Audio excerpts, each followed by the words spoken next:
mu gihe cy'imihango umugore cyangwa se umukobwa ashobora kuva bidasanzwe kandi nanone bigaterwa n'impamvu nyinshi zigiye zitandukanye.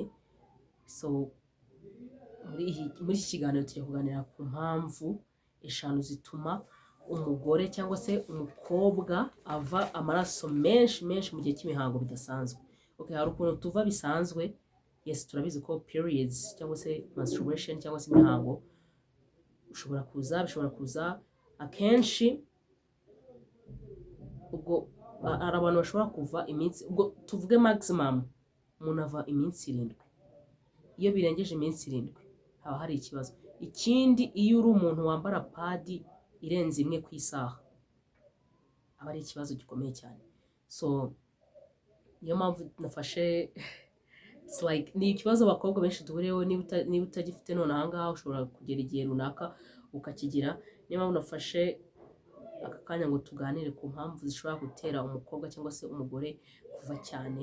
Nubwo nyine imihango ni amaraso of course, ariko hari igihe ava bikabije cyangwa se akava birengeje urugero, bikaba ngombwa ko rero ku mpamvu zishobora kugutera kuva bidasanzwe.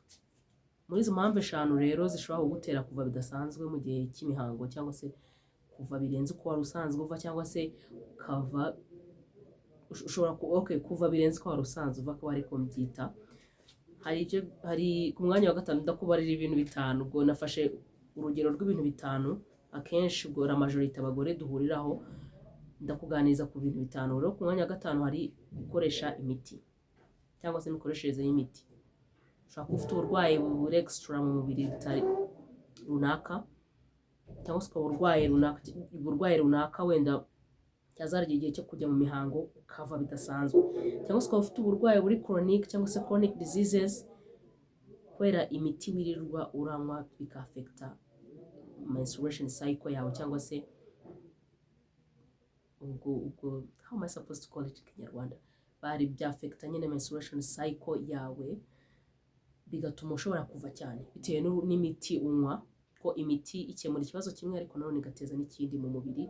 Ibyo ni ibintu twese tugomba kumenya kandi ni ibintu abantu twese tuzi. So imikoreshereze y'imiti iri ku mwanya wa 5 ku kintu gishobora kugutera kuva amaraso menshi cyane cyangwa se kuva cyane mu gihe cy'imihango. So ku mwanya wa 4 dufite endometriosis. Nanone narayivuze mu kiganiro cyashize ku uburyo uturemangingo two kuri nyababyeyi dushobora kutamerera kuri nyababyeyi, cyangwa se kudakurira kuri nyababyeyi tukajya gukora wenda kuri cervix cyangwa se kuri oviduct. Ubwo nyine ku miyoborantanga cyangwa se kuri like cervix ni nk'ingufuri ifungura hari igena gusohoka kw'imihango, cyangwa se nyine igena byinjira n'ibisohoka muri nyababyeyi, akaba ariko tubyita, sibyo? So rero ushobora kuba hari cells zagomba kumerera aho ngaho then zikajya kumerera ahandi. Icyo gihe nacyo urumva hari ikintu uterus cyangwa se nyababyeyi izaba ibura kizajya kumerera ahandi, kandi yagombaga kuba ikeneye ko iyo cell igomba gukurira aho ngaho, yayibura rero then bigatuma uva cyane. I don't know, mu Kinyarwanda is something else, I don't know. Umva ko explaining science mu Kinyarwanda ni ibintu bigoye, ariko I'm going to try. So then umwanya wa 3 ibintu bishobora gutuma uva cyane mu gihe cy'imihango cyangwa se ukava bidasanzwe, hari ibyo bita it's like ubushobozi buke bw'umubiri bwo kubasha guhagarika kuva kw'amaraso. Turabizi ko dufite ibyo bita blood cells.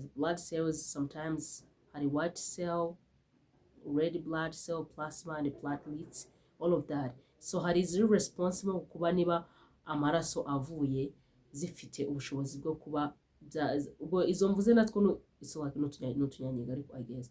So hari igihe rero kigera zikaba zidafite ubushobozi bwo kuba bwahagarika nyine amaraso ari kuva. Waba ufite igisebe ntubashe kuva, rero waba uri no kuva mu gihe cy'imihango guhagarara bikaba ikibazo gikomeye cyane. So kuba ufite izo cells ziri weak, cyangwa se like no turemangingo n'utunyangingo turi weak, nanone bitera I don't know, blood cell, red blood cell, white blood cell, platelets and plasma. I don't know if it is a cell, ariko I know that they are responsible mu guhagarika amaraso, mu kuva ku maraso. Rero igihe umubiri udafite ubushobozi bwo kuba ubwo izo cells ziri responsible ku guhagarika kuva kw'amaraso, iyo zidafite ubushobozi bwo kuyahagarika neza, bishobora kukubyarira ibibazo ari byo kuvamo kuva cyane bikabije, kuva bikabije mu gihe cy'imihango. Hari n'ibintu bibangama cyane, ntabwo ubasha gukora mu gihe uri kuva cyane, nta kintu wabasha gukora iyo uva cyane.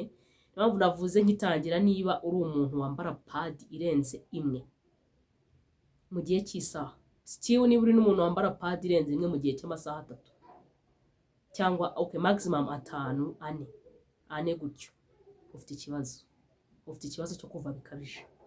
Rero muri ibi bintu ndi gusobanura bishobora kuba bitera ubwo burwayi, bishobora kuba bitera ibyo bintu, ushobora kuba ufitemo kimwe.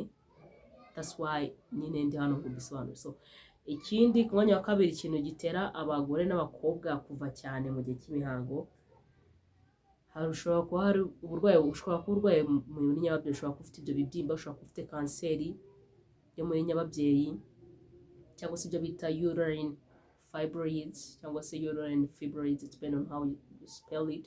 Ariko ushobora kuba ufite icyo kibazo, ushobora kuba ufite uburwayi butandukanye bwo muri nyababyeyi, then bugatuma uva amaraso menshi bikabije, birenze nyine ibisanzwe biri no mu abandi bakobwa cyangwa se abandi badamu uko bava bisanzwe mu buzima busanzwe. So rero ubwo ku mwanya wa kabiri hari uburwayi bwo muri nyababyeyi. That's why again mfite ibintu byinshi byo kuvuga kuri nuze. Niyo mpamvu igihe cyose wumva utameze neza, especially mu myanya y'ibanga yawe cyangwa se mu myanya myibarukiro yawe, ni ahantu hatagomba gukinishwa. Ugomba guhita ujya kwa muganga byihuse, cyangwa se haba hari treatment ushobora gukoresha, cyangwa se ushobora gukora kugira ngo ukire, ukagikora mu maguru mashya, kuko ni ahantu hafektwa kandi gukira biba bigoranye. So ku mwanya wa mbere hari imihindagukire y'imisemburo. Hari igihe imisemburo ya oestrogene na progesterone iba ihindagurika cyane mu gihe cy'imihango, bikaza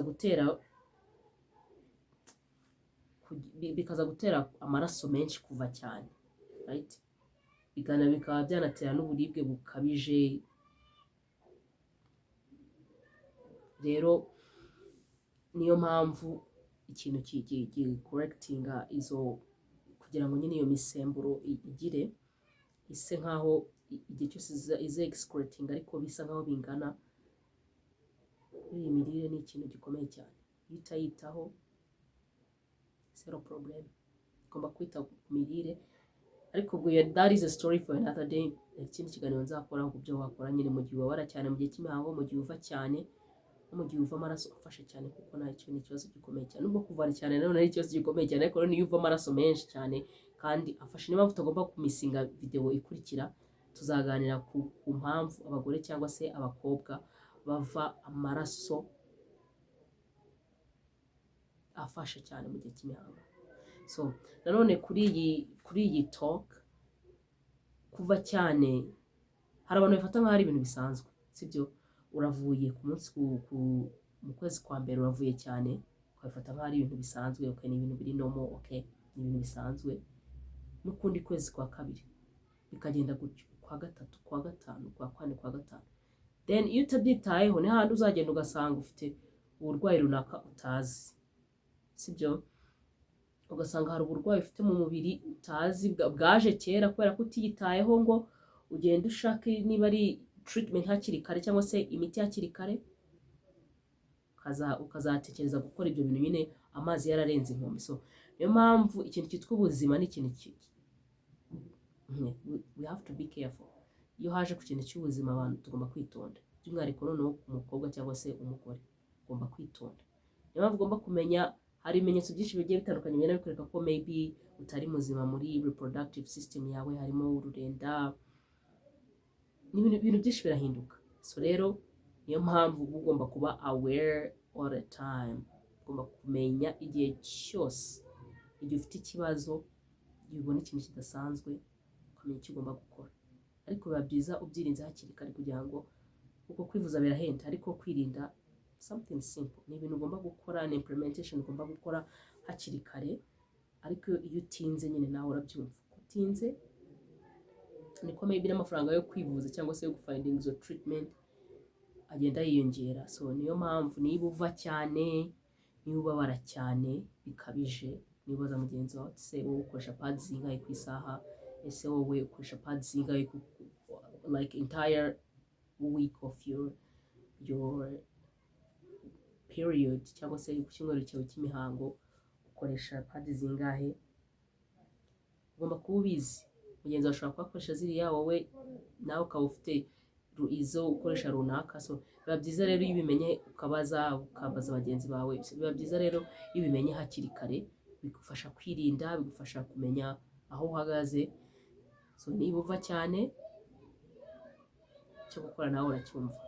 So reka nsozereze hano, ntuzacikwe na video itaha. Tuba turi kuvuga ku mpamvu nyine abadamu bava amaraso menshi, kandi